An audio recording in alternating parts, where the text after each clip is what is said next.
Hello and welcome to the Introduction to Adobe Photoshop technical video. In this video you will learn a bit about the Photoshop interface and the difference between the image size and the canvas size. We will look at the layers palette so you can get an understanding of how layers stack on top of each other and how you can create new and delete layers. You will learn how to select certain pixels using different tools, how to colour correct an image, and also how to transform shapes using the transform tool.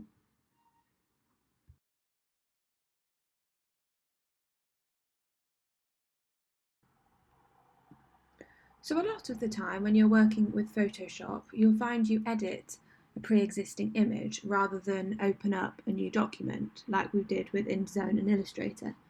So we're going to do that today. So find that image that was in your downloadable resources called Milan within your Finder or folder system, and then right click and select Open with Adobe Photoshop. That should open it like this. We're just going to reset the workspace like we've done previously. So do that, go to Workspace and check Essentials is ticked, and then click Reset Essentials. I'm just going to close down my palettes so I've got a bit more space to work with. So yes, that's better. We're now going to have a look at the difference between image size and canvas size. So to open up the image size dialog box, if you go to Image and then Image Size, the shortcut here being Command Option I, or that would be Control Alt I on a Windows, and that opens this dialog box.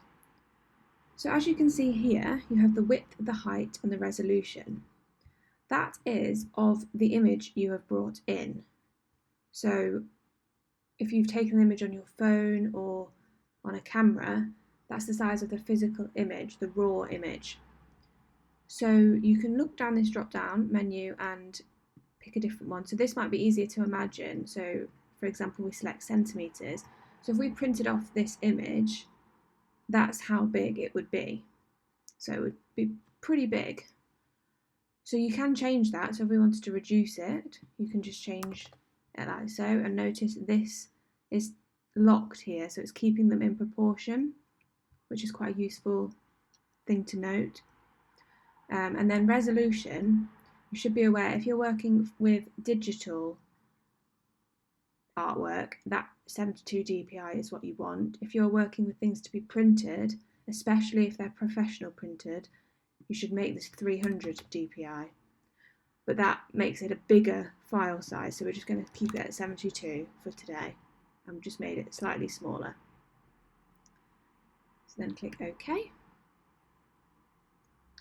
So we're now going to have a look at canvas size and what the difference is with this. So if we go to Image, Canvas Size, so this is talking about the canvas you have open in Photoshop. So think of it a bit like the artboards in Illustrator and the pages in InDesign. So we could actually have a bigger canvas, so say the canvas was out here, than the image that you've brought in. So I'm just going to show how we would do that. So say you wanted to make the canvas bigger, you could say type in, so notice these dimensions are the same as what we set for the image size, but now we want the canvas to be double. I'm going to set that to 200 and that to 150. Okay. And notice you now have all this extra white space around the right hand side. Within this canvas size dialog box, you have these here which are useful. So say you wanted to add 50 centimeters to the left hand side, so just this side, you'd click that to create this space here and then add 50 centimeters. So now we've got the more space here.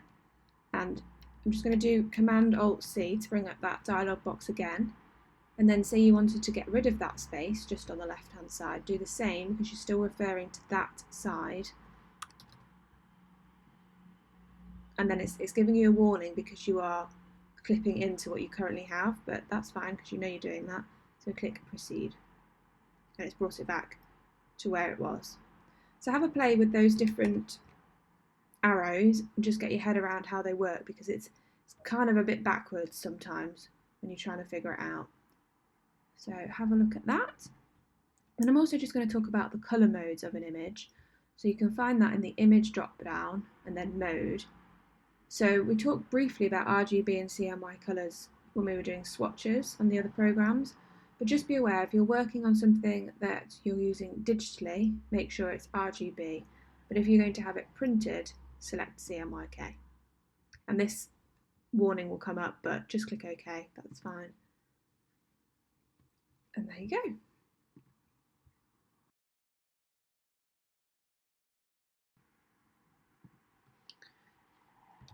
So layers are one of the main principles of how Photoshop works, and in order to do any cool fancy effects, you really do need to get your head around how these work and how they work with each other. So we're just going to have a look at an overview of these today. I would recommend reading the worksheets provided before doing this video tutorial, as they just give you a bit more background and it'll give you a good basis of understanding before visually seeing it. So I have the Milan JPEG opened up here. So if you go to your layers palette, which will be down the right hand side, but if not, remember you can find it in your Windows drop down. And notice how there's a background layer here and it is locked, which is what that padlock means here. That means you can't move the layer. So it comes up with that cross through line, meaning you can't do that. So that can be a bit annoying when you're trying to apply effects and you're trying to move it between different layers, which we will see in a bit. But I just wanted to make it clear that that happens when you open up an image. It will be locked like this, which is good to know because it tripped me up a lot when I was first learning the program. So to unlock that, it's very simple. You just have to double click on where the writing is, and it opens up this dialog box. So you can name it whatever you like. So I'm just going to name it original image and click OK. And then as you can see now, the padlock has gone because it's unlocked, and you can move it freely between the different layers that you may have.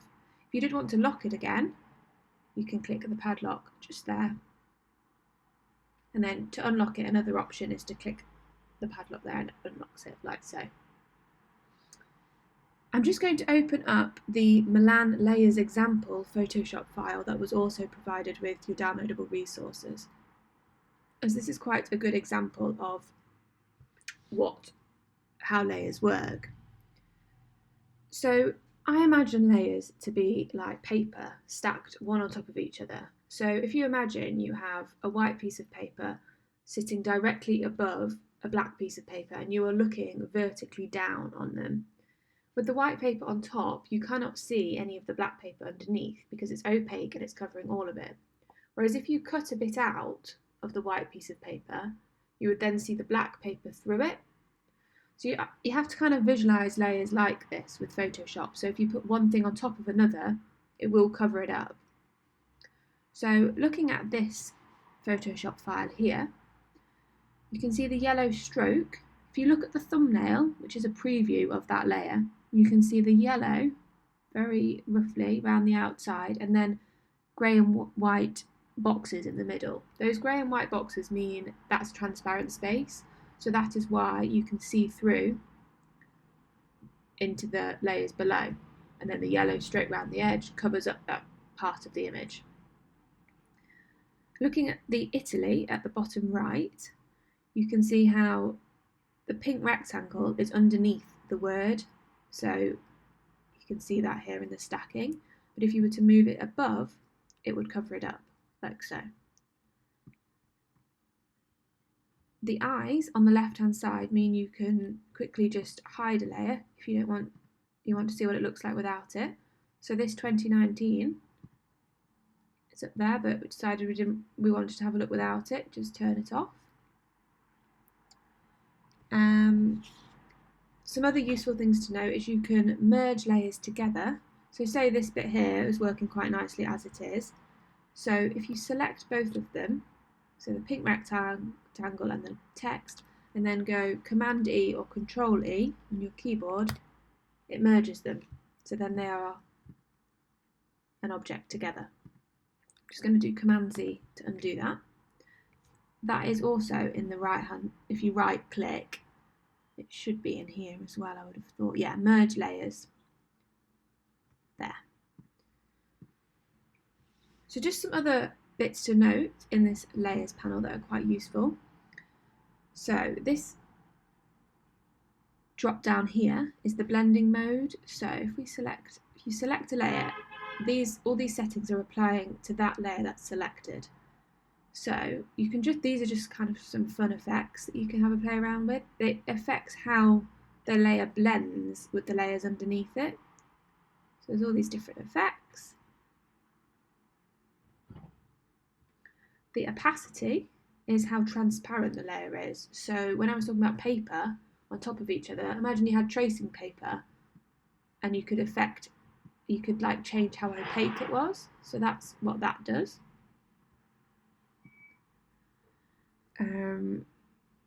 You have the little square with the plus in, which is create new layer. So just adding another layer on top in case you wanted to add something into that. And then to delete that, you can click the dustbin. Delete layer, yes. You can group layers together. So say we had this and we were quite happy with it, but we wanted to put it all in a group. Select them all and then click the little folder icon from the bottom. Group, and then to rename that, you can click on it or double click and it brings up that. So we'll just call that Italy.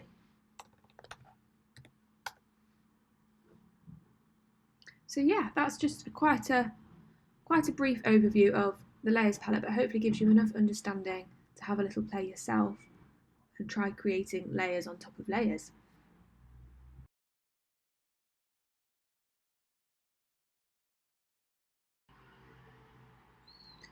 So we're now going to have a look at how you can select certain areas of your image. So for example, you are wanting to change the colour of someone's t-shirt, but you want to leave the colour of the rest of the image how it is. So this is how you could select those certain pixels.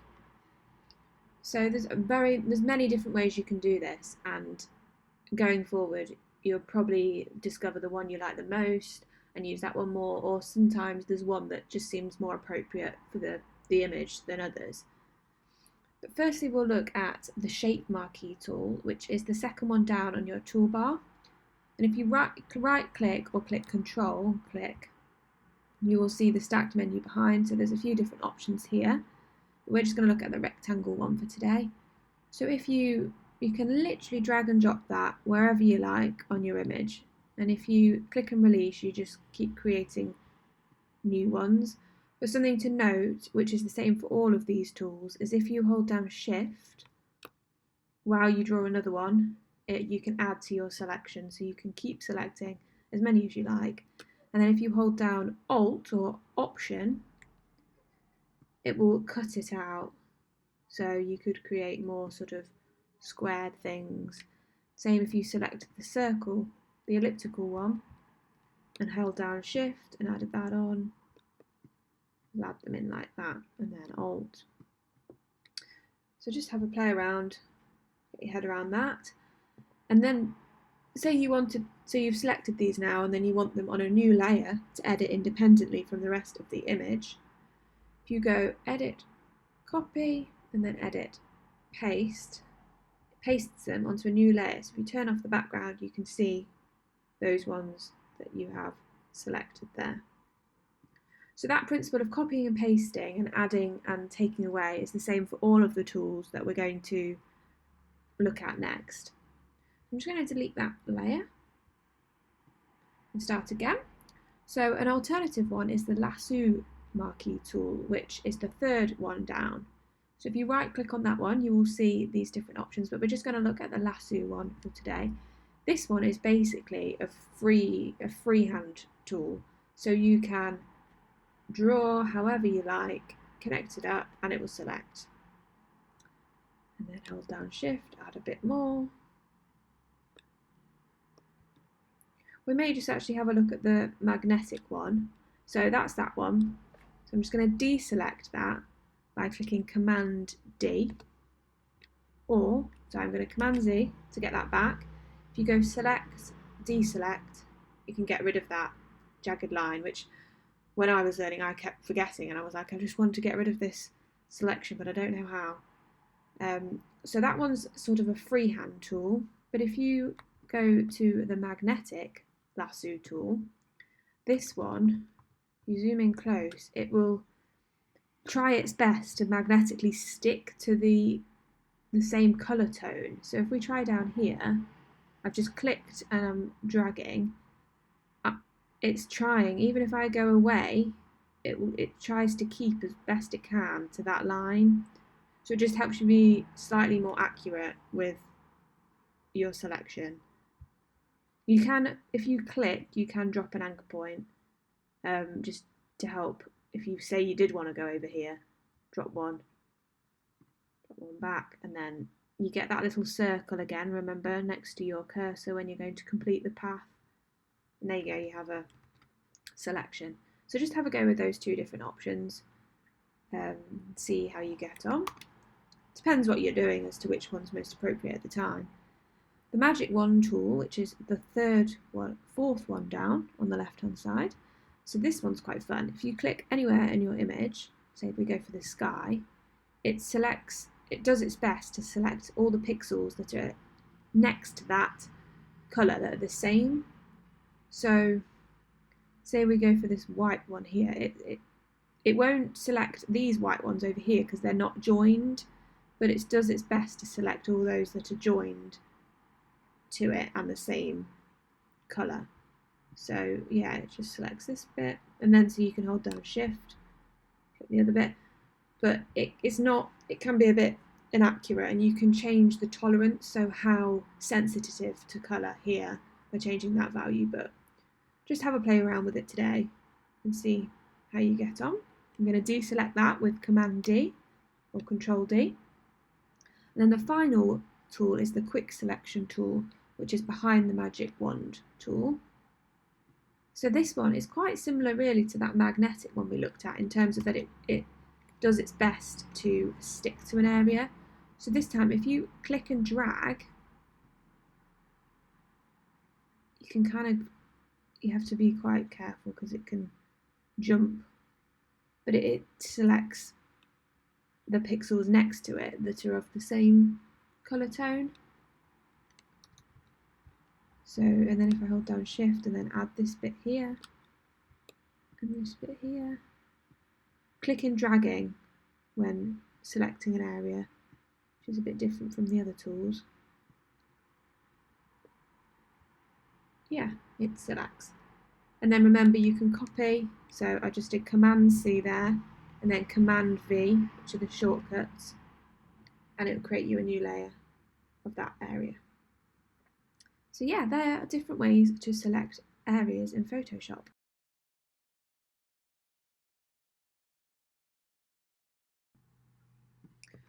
So one of the most common features that Photoshop is used for is its colour correcting tools. So we're going to have a look at these today. So to make it clear, I'm just going to create a selection of the image and then copy and paste it onto a new image. That was Command C and then Command V, or Control C and Control V. So then I have that selection. So it will just be altering that selection, that layer, because that's what I have selected when I do these following adjustments. So to access these features, if you go to Image and then Adjustments, you have all these different ways you can do it down here. Today we're going to have a look at 3 of these, which are the most popular used ones. So to start with, we're going to look at the brightness and contrast. So within this dialog box, you can massively increase the brightness, if that's what you wanted, or decrease it. And same with the contrast. So it's quite nice to do a few subtle changes here, because it's not always that obvious that you've made any changes, but it can just really help boost your image. So if you're happy with the changes, click OK, but because I'm going to go on and do some other ones, I'm going to click cancel today. but I've still got that layer selected. So the next one we're going to look at is colour balance. So here you can really massively change the general colour tone of your image.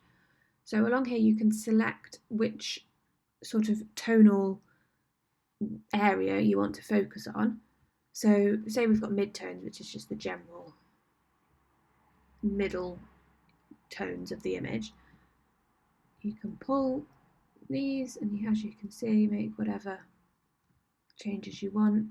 So if you pull it towards green, say, you're then increasing the amount of colour in that selection. And if you drag it away, you're then decreasing how much green is in that area. Same with all of them. And then say you did highlights, that's focusing on the lightest part of the area. It's then making greener, so the white it's making greener, or turquoise. Shadows, so it's affecting more of the darker area here. So that's quite well demonstrated there. So yeah, if you're happy, click OK, and make sure you have preview ticked as well, because if you're making those changes and you can't see it making any difference to your selection, that might be why. So just check you have that ticked and click OK or cancel. And then the final one we're going to look at is hue and saturation. So you probably may have heard the word saturation before. So if you pull that down, it takes all the colour out of the image. Put it up, it really boosts it. So find the sort of level you want there. Hue affects the colour within the image. It has quite drastic changes. So as you can see, if you pull that cursor up and down, it massively changes the colour within the image. And then lightness affects how light the image is. So if you're happy, click OK, and if not, you can click cancel. So you can do like multiple of those, like one after another. So you did change your brightness, and then you changed your colour balance, and then you changed your saturation, and it will just keep applying on top of each other. But note, when you do it like that, they are permanent changes, so you can't undo them at a much later stage, so just keep that in mind.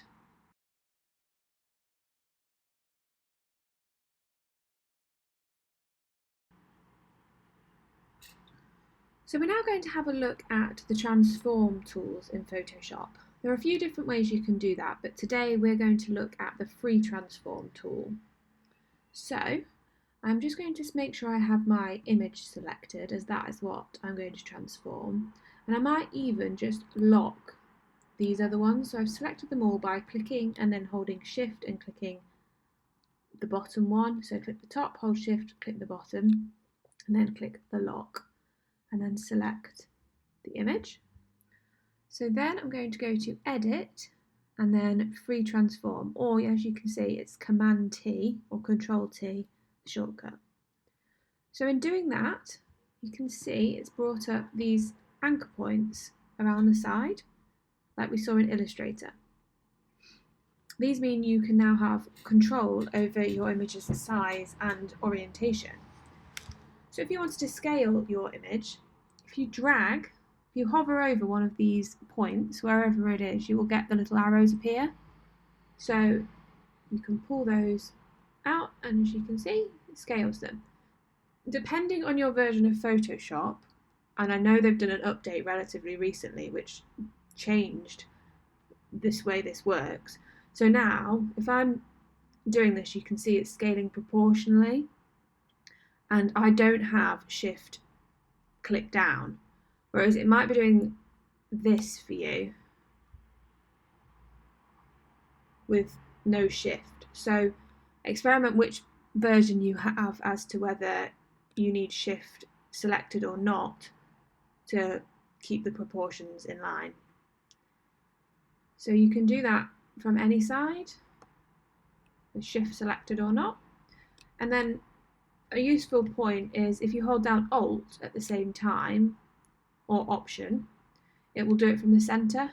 So that's with Alt selected, and then if I take that off, so I'm not holding Alt, it does it from the opposite side to where you've selected. So that's the scale. tool. The rotate is if you hover your cursor around so not directly on top because that's scale, but just to the side, you get those little rotate arrows. So wherever you are around the edge of the image. So there you can rotate it however much you need, and then same with the shift here. If you hold down shift, it makes it slightly, like it snaps it to, is that 15 degrees? Yeah, so it just keeps it slightly more controlled, and you can see that little box appear with the exact angle, which is useful. So that's the scale tool. The skew tool is a little bit more funky. So with this one, if you hold down Command or Control, depending, Command for Mac and Control for Windows, and then hover over one of your anchor points, you see it turns white. So here, if you click and drag, you can literally move that point wherever you want.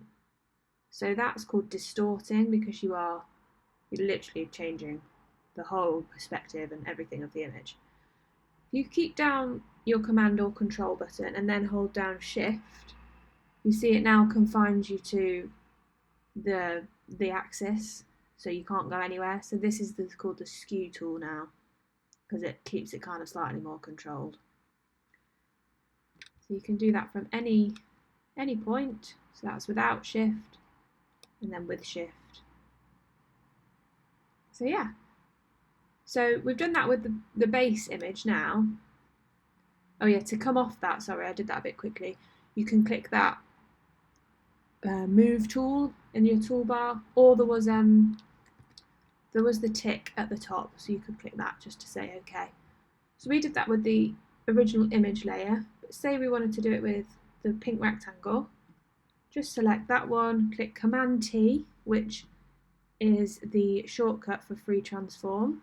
So Command T or Control T, and you can do all those exact same things with that one, and then click, yep, happy with that, and there you go.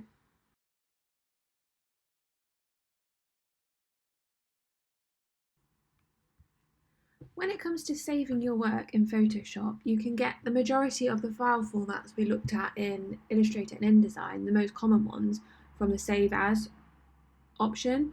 So don't worry about exporting with Photoshop at this stage. So if you go to File, Save As, it's a very similar process as before. You have all these different options, but as you can see, you have JPEG, PDF, so you have a Photoshop PDF, PNG, they're all in here. So say we'll select JPEG this time, and then choose where you want to select it, give it a name, click Save, and then get these options. Just check that they look like these, they're pretty standard, and then click OK. I've included on the worksheets a breakdown of the different file formats, so I would really recommend reading these so you know which file type to use in your individual situation.